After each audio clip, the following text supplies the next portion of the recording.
Então o resultado do Banco do Brasil piorou de novo, depois do primeiro trimestre que já não foi lá essas coisas todas. Ontem o banco soltou uma nova bomba, queda de 60% dos lucros. E, inclusive, para pegar ainda mais gente despreparada, os dividendos também não vieram. Tô fazendo esse vídeo para te contar como é que foi o resultado do Banco do Brasil, o que é que pode acontecer daqui para frente e o que é que você tem que fazer num momento como esse. Vale a pena comprar ou não? Bom, e vamos direto ao ponto. Amanhã dessa sexta-feira acordou assim. O Banco do Brasil caindo praticamente 3%, próximo da abertura do mercado, pelo menos enquanto eu gravo esse vídeo aqui, já demonstrando que o mercado não gostou muito do que viu na noite de ontem. As notícias já são reforçando que o corte do lucro e o dividendo e o menor ROI desde 2016. Inclusive confirmando que o resultado foi ainda pior do que estava sendo esperado. Dito tudo isso, vamos ver na fonte, vamos olhar para o resultado e trazer os principais highlights para a gente entender. Aqui a gente tem a apresentação dos resultados do segundo TRI. E aí tem algumas coisas que chamam a atenção aqui. A primeira delas e mais clara de todas é a queda extremamente expressiva no lucro líquido ajustado do banco. Que quando a gente compara com o primeiro TRI, que já tinha sido ruim, a gente viu o lucro sair de 7,4 bi para 3,8 bi. Isso ficou abaixo das expectativas do mercado. No vídeo passado, por exemplo, eu mostrei para vocês, o Goldman Sachs estava esperando um lucro de quase 5 bi e o JP Morgan errou para baixo, estava esperando algo em torno de 3, veio 3,8. Então, olhando isso aqui, a gente já entende que o resultado não veio tão abaixo da expectativa do mercado assim, já que tinha gente esperando até coisa pior do que isso. Mas o fato é que a queda foi realmente relevante. Na comparação do segundo com o primeiro TRI, foi de quase 50%. E na comparação com o ano passado, foi de 60%. E aí, dito isso, e olhando para essa página ainda, a gente já consegue entender claramente o principal vilão desse resultado, que foi o aumento do custo do crédito. Essa que já tinha sido uma linha com problema no primeiro TRI de 2025 em 10 bilhões, aumentou para 15, quase 16 bilhões, subindo 56% em 3 meses. Sendo que esse aqui é o custo mais relevante do banco. É como se você, aí na sua vida, imagina agora, você tivesse um aumento de 50% dos seus custos básicos. Alimentação, moradia, com seu aluguel, com luz, com condomínio, com água. Ou seja, se você gastava 5 mil reais com isso no mês, de repente seu custo passou para 7.500 em 3 meses. Se você gastava 10 mil por mês, o seu custo aumentou 5 mil em apenas um trimestre. Agora você gasta 15. É óbvio que isso vai impactar o teu lucro, a tua reserva final do capital. Beleza, entendido isso, agora qual foi a principal razão para isso acontecer? E aí aqui eu vou deixar o próprio diretor financeiro, CFO do banco, o Giovanni Tobias, na apresentação que o banco deu ontem à noite. Esse resultado, ele sofreu principalmente por conta do aumento da inadimplência na carteira rural.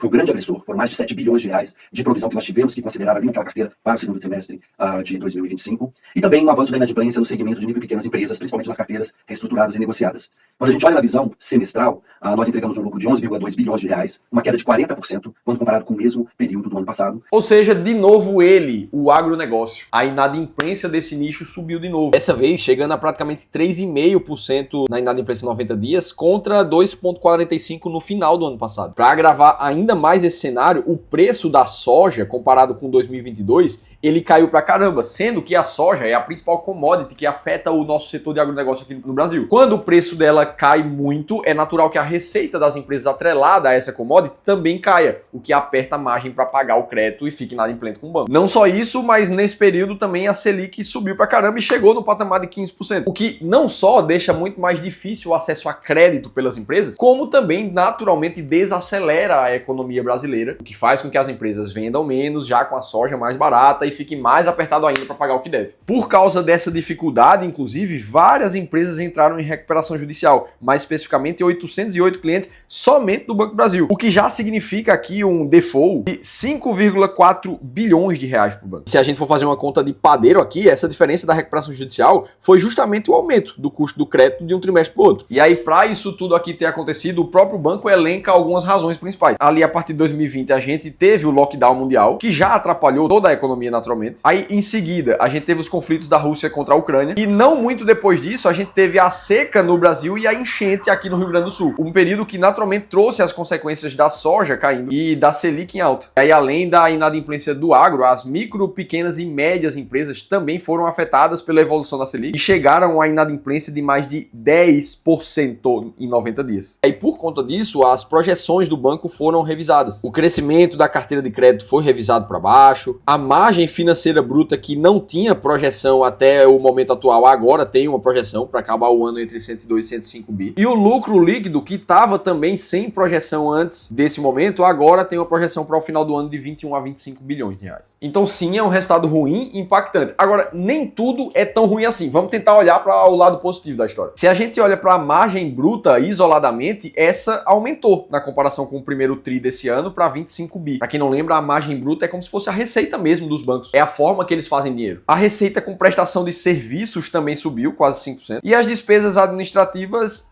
subiram, mas subiram menos que isso, menos de 2%. Então assim, o banco conseguiu colocar mais dinheiro para dentro de casa. Próximo ponto positivo, a perspectiva para o agro daqui para frente é de uma melhora. Inclusive no primeiro trimestre desse ano já houve uma melhora considerável, onde o PIB do agro já começou a acelerar. Esse gráfico aqui mostra a comparação com o ano passado, onde o agro realmente voltou a se destacar frente a outros setores da nossa economia. Claro que a comparação com o ano passado, que foi um ano muito difícil, faz com que esse número aumente, mas isso não deixa de mostrar uma melhora. Inclusive, segundo o próprio IBGE, na estimativa de julho, recentemente agora, o apontamento é que a safra para 2025 atinja um recorde de 340 milhões de toneladas, com uma alta de 16% contra o ano passado. Ou seja, a colheita parece que vai ser melhor também. E é isso que o Banco do Brasil começa a destacar para o futuro aqui, a neutralidade climática, que consequentemente pode trazer uma melhor produtividade esperada. E aí, por esse contexto, o Giovanni, ele comenta que 2025 vai acabar se transformando um ano de ajustes para o banco. E aqui é a fala dele. O momento de ajuste que nós estamos passando, 2025, eu gostaria de reforçar que vai ser um ano de ajuste do nosso resultado para preparar o banco para a sua retomada de resultados crescentes e sustentáveis a partir de 2026. Beleza, então é óbvio que existem narrativas dos dois lados também. Próximo fator que foi muito ruim no resultado do banco. Se o lucro líquido foi menor, naturalmente o ROI, a rentabilidade do banco, também foi mais baixo. E o Giovanni também comenta isso aqui. Esse lucro ele representa no semestre uma rentabilidade de 12,6% sobre o patrimônio líquido. A gente sabe da capacidade do banco entregar resultados maiores do que isso e estamos adotando, não só em termos táticos, mas também ajustes de estratégia para que a gente possa então voltar a trilhar esse resultado sustentável num patamar de maior rentabilidade para os nossos acionistas. Então o ROI na casa de 12%, sendo que a expectativa para 2025, que o próprio banco também falou, era fechar o ano em 20% de ROI. Não é isso que está se demonstrando até agora. Pode ser que o jogo vire daqui para frente, mas não é isso que a gente tem. E aí, por causa desse contexto inteiro de resultado mais difícil, o dividendo que era para vir não veio. Por enquanto é isso que está tendo para hoje, ou não está tendo para hoje, mais especificamente. Dado os resultados mais difíceis do banco, eles precisaram revisar a projeção de payout para o ano. Para quem não lembra, no começo de 2025, o Banco do Brasil soltou um comunicado dizendo que pagaria algo entre 40% a 45% do seu lucro em dividendos nesse ano. Ou seja, o payout seria entre 40% e 45%. E junto disso, eles fizeram o que fazem todo ano, soltaram um fato relevante com todas as datas previstas para fazer anúncio e pagamento de dividendos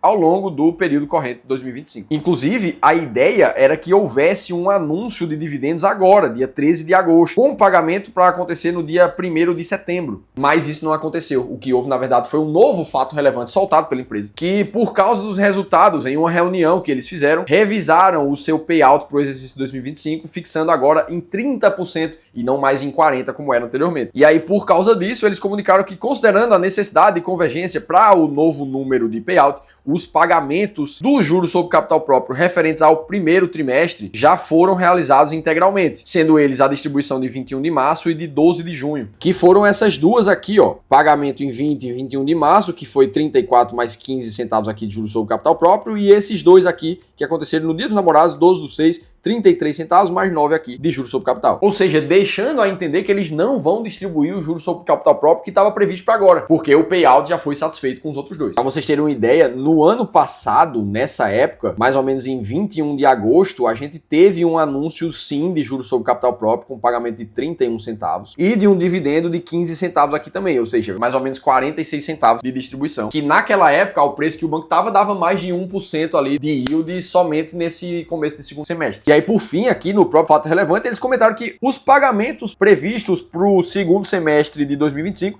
permanecem inalterados conforme o fato relevante do início do ano. Então, bom, eles devem vir com alguns fluxos de pagamento daqui para frente, mas até agora não foi anunciado. E aí, dito tudo isso, a gente chega nesse momento e começa a pensar, o que é que pode acontecer daqui para frente? E aí, antes de eu dividir contigo o que é que eu acho, eu te pergunto o que é que você tá achando? Você acha que vai piorar o resultado do banco? Vai melhorar? A cotação vai cair mais ou já chegou no fundo do poço? Porque, sinceramente, se a gente for pensar meio que no racional, a gente só tem dois cenários. Ou ela vai dar uma melhorada daqui para frente, ou ela vai continuar piorando. Se as boas projeções do agro realmente melhorarem, as empresas empresas começam a se recuperar e a inadimplência devagar começa a recuperar também. Isso tende a ser bom para a empresa. Agora, se vier mais um efeito climático, mais um conflito que a gente não estava esperando no mundo, que faça as commodities caírem de preço de novo, a gente vai ver um resultado ainda mais difícil e a cotação pode continuar caindo tranquilamente. Sinceramente, não tem como a gente prever o futuro aqui. Agora, uma coisa a gente pode destacar. Os preços, a cotação do mercado está sempre incorporando o cenário atual. E aí o mercado pensa assim, ó, até o final do ano passado, começo desse ano, tudo era muito positivo. Inclusive a partir de 2023, onde o Banco do Brasil começou a ser muito bem falado. BBAS bate recorde ao longo do ano,